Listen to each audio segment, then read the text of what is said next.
Why is it good to have a good credit score? Well, when it comes to things like loans, credit cards, and mortgages, this is very, very important. And I'm going to explain right now why it's so important. The best score in Canada is 900, and the best score in the US is 850. Anything over 700 is considered a good score, which would mean you're good with your credit. A poor score would be anything 500 or lower, and at this point, you're considered high risk. So when you're high risk, it means you're going to be charged more interest to make up for that high risk. Also, if you're a tenant and you're looking for a place to rent, to live, the chances are very high that your landlord will check your credit score in order to make sure that you're going to be paying your rent month after month. So that's another reason why your credit score is very important. First step is to check your credit score. The first step in solving a problem is realizing you have a problem. I would use the two apps, Borrowell or Credit Karma, which are free, to see where you stand right now in your current credit situation. I would suggest you to check your credit score every few months. Myself personally, I check my credit score every month. It is a soft inquiry, so therefore it's not going to affect your credit score.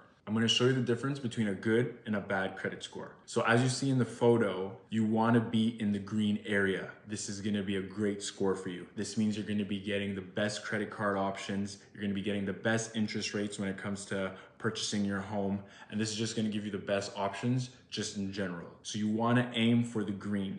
Step 2, stop using cash and debit cards. You need to start using your credit card. This is how you're gonna build your credit history. This makes sense because when you're using your credit card for everyday purchases, you're basically using borrowed money, money that's not yours. And when you pay it back at the end of the month, they see that you're reliable, they see that you're paying back what you borrowed, and this is what's gonna help boost your credit score. Another reason to use credit card over debit and cash is you have no kickback when you use debit or cash. What I mean by kickback is you don't get any points, you don't get any cash back when you use cash or debit.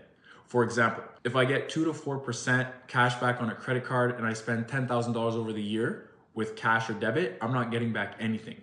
If you spend $10,000 over the year on your credit card, you're getting back $200 to $400 cash back. It's a win-win situation at this point. However, very important point to make. You have to treat your credit card like it is a debit card. What I mean by this is do not spend over what you can afford. This will hurt your credit score. So please make sure that you treat it like a debit card. Only spend what you can afford. Don't go over your own means. Keep track of your expenses and only spend what you can afford. Very important rule. For example, if my credit card limit is set at $10,000, my personal limit will be $1,000. Step 3, how is your credit score calculated? I'm going to show you the breakdown right now. As you can see, your credit history is 30% of your credit score. So this is a very big chunk and the most important part of your credit score. Always pay your bills in full and on time, as it's very, very important. Stuff like